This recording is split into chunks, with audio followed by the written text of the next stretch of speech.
ಕಳೆದ ಕೆಲವು ದಿನಗಳ ಹಿಂದೆ ಯಲ್ಲಾಪುರದಲ್ಲಿ ಹಿಂದೂ ಮಹಿಳೆಯ ಬರ್ಬರ ಹತ್ಯೆ ಆಯಿತು. ಲವ್ ಜಿಹಾದ್ ಪ್ರಕರಣ ಅಂತ ಹೇಳಿದ್ರು ಕೂಡ ತಪ್ಪಾಗ್ಲಿಕ್ಕಿಲ್ಲ. ನಾನು ಕೂಡ ಒಬ್ಬ ರಾಜ್ಯದ ಅಧ್ಯಕ್ಷನಾಗಿ ನಮ್ಮ ಸ್ಥಳೀಯ ನಾಯಕರೊಂದಿಗೆ ಆ ಬಡ ಕುಟುಂಬ, ದಲಿತ ಕುಟುಂಬವನ್ನ ಭೇಟಿ ಮಾಡ್ಕೊಂಡು ಬಂದೆ. ಗುಡಿಸಲಲ್ಲಿ ವಾಸ ಮಾಡ್ತಾ ಇದ್ದಾರೆ. ನಾವೇನ್ ಹೇಳಿದ್ವಿ ಅವತ್ತು, ಆ ದಲಿತ ಕುಟುಂಬಕ್ಕೆ ನ್ಯಾಯ ಕೊಡಿ, ಹಿಂದೂ ಕುಟುಂಬಕ್ಕೆ ನ್ಯಾಯ ಕೊಡಿ, 50 ಲಕ್ಷ ರೂಪಾಯಿ ಪರಿಹಾರವನ್ನ ಘೋಷಣೆ ಮಾಡಿ ಅಂತ ಹೇಳಿದ್ವಿ. ಇವತ್ತಿಗೂ ಕೂಡ ಘೋಷಣೆ ಮಾಡಿಲ್ಲ. ಸಮಾಜ ಇಲಾಖೆಯಿಂದ ಏನು ಕೊಡಬೇಕು ಅಷ್ಟೇ ಕೊಟ್ಟು ಕೈ ಕಟ್ಕೊಂಡು ಕೂತಿದ್ದಾರೆ. ಅದೇ ಬಳ್ಳಾರಿನಲ್ಲಿ ಅವರ ಹತ್ಯೆ ಆಯ್ತು ಅಂತ ಹೇಳಿ ಜಮೀರ್ ಅಹಮದ್ ಹೋಗಲಿ 25 ಲಕ್ಷ ರೂಪಾಯಿ ಕೊಟ್ಟು ಬರ್ತಾರೆ. ಅಂದ್ರೆ ಒಂದು ಕಣ್ಣಿಗೆ ಸುಣ್ಣ, ಒಂದು ಕಣ್ಣಿಗೆ ಬೆಣ್ಣೆಯನ್ನು ಹಚ್ಚುವಂತ ಕೆಲಸ ಕಾಂಗ್ರೆಸ್ ಸರ್ಕಾರ ಮಾಡ್ತಾ ಇರುವಂತದ್ದು. ನಾನು ಇಷ್ಟು ಮಾತ್ರ ಸಂದರ್ಭದಲ್ಲಿ ಹೇಳ್ತಾನೆ, ಈ ಕಾಂಗ್ರೆಸ್ ಸರ್ಕಾರದ ಪಾಪದ ಕೂಡ ಈಗಾಗಲೇ ತುಂಬಿದೆ. ಇವರ ನಡವಳಿಕೆ, ಇವರ ಆಡಳಿತ ವೈಖರಿ ಎಲ್ಲವನ್ನೂ ಕೂಡ ರಾಜ್ಯದ ಜನ ಗಮನಿಸ್ತಾ ಇದ್ದಾರೆ. ಬರುವಂತ ದಿನಗಳಲ್ಲಿ ಈ ಸರ್ಕಾರಕ್ಕೆ ತಕ್ಕ ಪಾಠವನ್ನ ಜನ ಕಲಿಸ್ತಾರೆ, ಅದ್ರಲ್ಲಿ ಯಾವುದೇ ಒಂದು ಸಂದೇಹ ಇಲ್ಲ.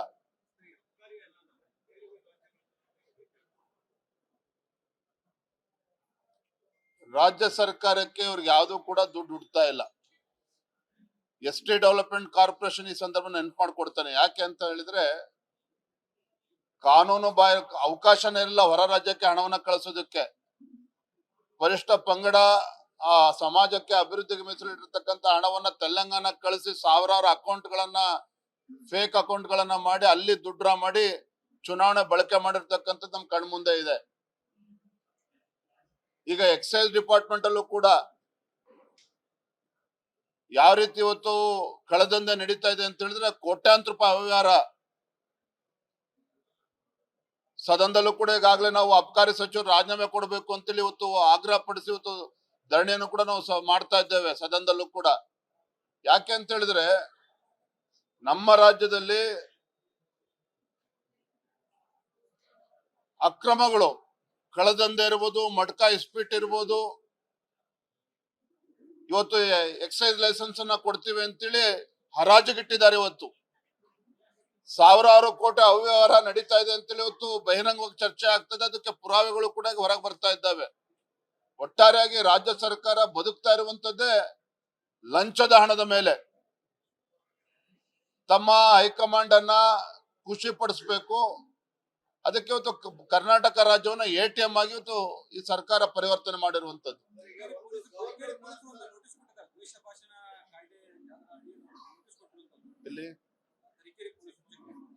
ನೋಡಿ, ತರೀಕೆರೆನಲ್ಲಿ ನಮ್ಮ ಕಾರ್ಯಕರ್ತ ವಿಕಾಸ್ ಪುತ್ತೂರ್ ತರೀಕೆರೆನಲ್ಲಿ ಭಾಷಣ ಪ್ರಾರಂಭ ಮಾಡುವ ಮುಂಚಿತವಾಗಿ ಹೋಗಿ ಪೊಲೀಸ್ ಅಧಿಕಾರಿಗಳು ನೋಟಿಸ್ ಕೊಡ್ತಾರೆ ಅಂತ ಹೇಳಿದ್ರೆ, ಯಾವ ರಾಜ್ಯದಲ್ಲಿದ್ದೀವಿ, ಯಾವ ದೇಶದಲ್ಲಿದ್ದೀವಿ? ನಾವೇನ್ ಬಾಂಗ್ಲಾದೇಶದಲ್ಲಿದ್ದೀವೋ, ಪಾಕಿಸ್ತಾನದಲ್ಲಿದ್ದೀವೋ? ಯಾರೋ ಒಬ್ಬ ನಮ್ಮ ಕಾರ್ಯಕರ್ತರು, ನಮ್ಮ ಮುಖಂಡರು ಹೋಗಿ ಆ ಕಾರ್ಯಕ್ರಮದಲ್ಲಿ ಭಾಷಣ ಮಾಡುವ ಮುಂಚಿತವಾಗಿನೇ ದ್ವೇಷ ಭಾಷಣ ಮಾಡ್ತಾರೆ ಅಂತೇಳಿ ಇವ್ರು ಹೆಂಗೆ ಅದಕ್ಕೆ ಬರ್ತಾರೆ? ಇವರು ತೀರ್ಮಾನಕ್ಕೆ ಬರ್ತಾರೆ? ಯಾವ ಆಧಾರವನ್ನ ಇಟ್ಕೊಂಡು ನಮ್ಮ ಕಾರ್ಯಕರ್ತರಿಗೆ ನೋಟಿಸ್ ಕೊಡುವಂತ ಕೆಲಸ ಮಾಡ್ತಾರೆ? ಇದರಲ್ಲಿ ಸ್ಪಷ್ಟವಾಗಿ ಗೊತ್ತಾಗ್ತದೆ. ಮೊನ್ನೆ ಬೆಳಗಾವಿಯ ಸುವರ್ಣಸೌಧದ ಅಧಿವೇಶನದಲ್ಲಿ ದ್ವೇಷ ಭಾಷಣದ ಮಸೂದೆನ ತರಾತುರಿಯಲ್ಲಿ ಇವರು ಪಾಸ್ ಮಾಡಿಕೊಂಡು ಅದರ ಮುಖೇನ ಇವತ್ತು ದ್ವೇಷ ಭಾಷಣದ ಕಾಯ್ದೆ ಮುಖೇನ ವಿರೋಧ ಪಕ್ಷದವರನ್ನ ಬಾಯಿ ಮುಚ್ಚಿಸುವಂತ ಒಂದು ದುಸ್ಸಾಹಸಕ್ಕೆ ಕೈ ಹಾಕಿದ್ದಾರೆ. ಇದು ಯಾವುದೇ ಕಾರಣಕ್ಕೂ ಸಾಧ್ಯ ಆಗೋದಿಲ್ಲ. ನೋಟಿಸ್ ಅನ್ನ ಕೊಟ್ಟಿರುವಂತದ್ದು ನಾನು ಕೂಡ, ನನ್ನ ಗಮನಕ್ಕೂ ಕೂಡ ಬಂದಿದೆ. ನಾಳೆ ಸದನದಲ್ಲೂ ಕೂಡ ಅದನ್ನ ಚರ್ಚೆ ಮಾಡ್ತೇವೆ. ಈ ರೀತಿ ಬೆದರಿಕೆ ಆಗ್ತಕ್ಕಂಥ ಕೆಲಸ ರಾಜ್ಯ ಸರ್ಕಾರ ಇವತ್ತು ಗುಂಡಾಗರ್ದಿಗೆ ಇಳಿದಿರುವಂತದ್ದು ಇದು. ಹಾಗಾಗಿ ಇವತ್ತೇನು ನೋಟಿಸ್ ಕೊಟ್ಟಿದ್ರೆ ನಮ್ಮ ಕಾರ್ಯಕರ್ತರಿಗೆ ಅಥವಾ ಇನ್ಯಾರಿಗೆ ಕೊಟ್ಟರು ಅದು ಭಯ ಪಡುವಂತ ಅವಶ್ಯಕತೆ ಇಲ್ಲ. ಸದನದಲ್ಲೂ ಕೂಡ ಇದ್ರ ಬಗ್ಗೆ ನಾವು ಪ್ರಸ್ತಾಪವನ್ನು ಮಾಡ್ತೇವೆ. ನೋಡಿ, ಕಳೆದ ಕೆಲವು ದಿನಗಳ ಹಿಂದೆ ಯಲ್ಲಾಪುರದಲ್ಲಿ ಹಿಂದೂ ಮಹಿಳೆಯ ಬರ್ಬರ ಹತ್ಯೆ ಆಯಿತು. ಲವ್ ಜಿಹಾದ್ ಪ್ರಕರಣ ಅಂತ ಹೇಳಿದ್ರು ಕೂಡ ತಪ್ಪಾಗ್ಲಿಕ್ಕಿಲ್ಲ. ನಾನು ಕೂಡ ಒಬ್ಬ ರಾಜ್ಯದ ಅಧ್ಯಕ್ಷನಾಗಿ ನಮ್ಮ ಸ್ಥಳೀಯ ನಾಯಕರೊಂದಿಗೆ ಆ ಬಡ ಕುಟುಂಬ, ದಲಿತ ಕುಟುಂಬವನ್ನ ಭೇಟಿ ಮಾಡ್ಕೊಂಡು ಬಂದೆ. ಗುಡಿಸಲಲ್ಲಿ ವಾಸ ಮಾಡ್ತಾ ಇದ್ದಾರೆ. ನಾವೇನ್ ಹೇಳಿದ್ವಿ ಅವತ್ತು, ಆ ದಲಿತ ಕುಟುಂಬಕ್ಕೆ ನ್ಯಾಯ ಕೊಡಿ, ಹಿಂದೂ ಕುಟುಂಬಕ್ಕೆ ನ್ಯಾಯ ಕೊಡಿ, 50 ಲಕ್ಷ ರೂಪಾಯಿ ಪರಿಹಾರವನ್ನು ಘೋಷಣೆ ಮಾಡಿ ಅಂತ ಹೇಳಿದ್ವಿ. ಇವತ್ತಿಗೂ ಕೂಡ ಘೋಷಣೆ ಮಾಡಿಲ್ಲ. ಸಮಾಜ ಇಲಾಖೆಯಿಂದ ಏನು ಕೊಡಬೇಕು ಅಷ್ಟೇ ಕೊಟ್ಟು ಕೈ ಕಟ್ಕೊಂಡು ಕೂತಿದ್ದಾರೆ. ಅದೇ ಬಳ್ಳಾರಿನಲ್ಲಿ ಅವರ ಹತ್ಯೆ ಆಯ್ತು ಅಂತೇಳಿ ಜಮೀರ್ ಅಹಮದ್ ಹೋಗಲಿ 25 ಲಕ್ಷ ರೂಪಾಯಿ ಕೊಟ್ಟು ಬರ್ತಾರೆ. ಅಂದ್ರೆ ಒಂದು ಕಣ್ಣಿಗೆ ಸುಣ್ಣ ಒಂದು ಕಣ್ಣಿಗೆ ಬೆಣ್ಣೆಯನ್ನು ಹಚ್ಚುವಂತ ಕೆಲಸ ಕಾಂಗ್ರೆಸ್ ಸರ್ಕಾರ ಮಾಡ್ತಾ ಇರುವಂತದ್ದು. ನಾನು ಇಷ್ಟು ಮಾತ್ರ ಸಂದರ್ಭದಲ್ಲಿ ಹೇಳ್ತಾನೆ, ಈ ಕಾಂಗ್ರೆಸ್ ಸರ್ಕಾರದ ಪಾಪದ ಕೂಡ ಈಗಾಗಲೇ ತುಂಬಿದೆ. ಇವರ ನಡವಳಿಕೆ, ಇವರ ಆಡಳಿತ ವೈಖರಿ ಎಲ್ಲವನ್ನೂ ಕೂಡ ರಾಜ್ಯದ ಜನ ಗಮನಿಸ್ತಾ ಇದ್ದಾರೆ. ಬರುವಂತ ದಿನಗಳಲ್ಲಿ ಈ ಸರ್ಕಾರಕ್ಕೆ ತಕ್ಕ ಪಾಠವನ್ನ ಜನ ಕಲಿಸ್ತಾರೆ, ಅದ್ರಲ್ಲಿ ಯಾವುದೇ ಒಂದು ಸಂದೇಹ ಇಲ್ಲ.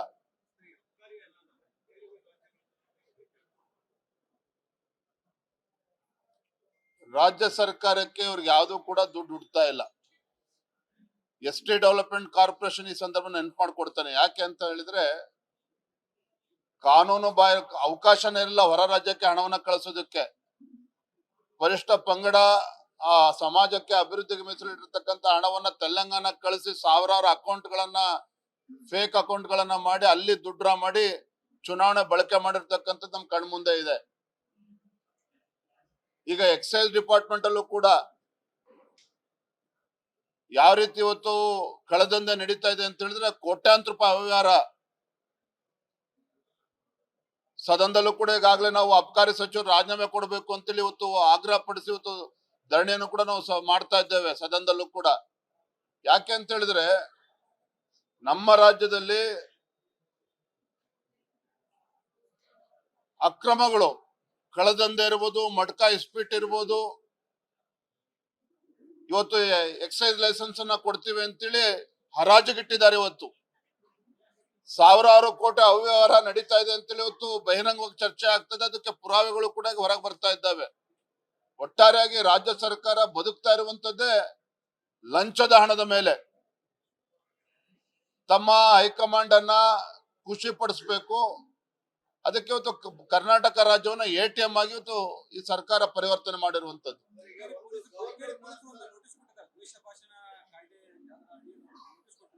ಇಲ್ಲಿ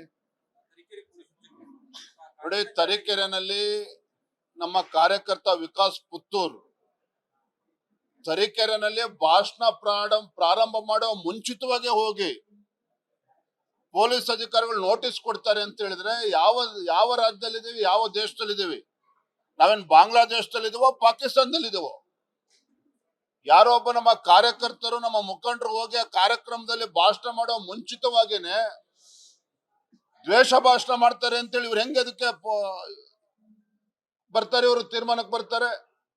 ಯಾವ ಆಧಾರವನ್ನ ಇಟ್ಕೊಂಡು ನಮ್ಮ ಕಾರ್ಯಕರ್ತರಿಗೆ ನೋಟಿಸ್ ಕೊಡುವಂತ ಕೆಲಸ ಮಾಡ್ತಾರೆ? ಇದರಲ್ಲಿ ಸ್ಪಷ್ಟವಾಗಿ ಗೊತ್ತಾಗ್ತದೆ. ಮೊನ್ನೆ ಬೆಳಗಾವಿಯ ಸುವರ್ಣಸೌಧದ ಅಧಿವೇಶನದಲ್ಲಿ ದ್ವೇಷ ಭಾಷಣದ ಮಸೂದೆನ ತರಾತುರಿಯಲ್ಲಿ ಇವರು ಪಾಸ್ ಮಾಡಿಕೊಂಡು ಅದರ ಮುಖೇನ ಇವತ್ತು ದ್ವೇಷ ಭಾಷಣದ ಕಾಯ್ದೆ ಮುಖೇನ ವಿರೋಧ ಪಕ್ಷದವರನ್ನ ಬಾಯಿ ಮುಚ್ಚಿಸುವಂತ ಒಂದು ದುಸ್ಸಾಹಸಕ್ಕೆ ಕೈ ಹಾಕಿದ್ದಾರೆ.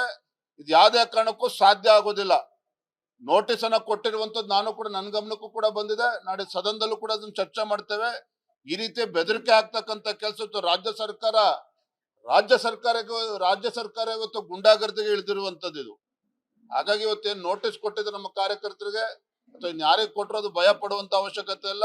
ಸದನದಲ್ಲೂ ಕೂಡ ಇದ್ರ ಬಗ್ಗೆ ನಾವು ಪ್ರಸ್ತಾಪವನ್ನು ಮಾಡ್ತೇವೆ.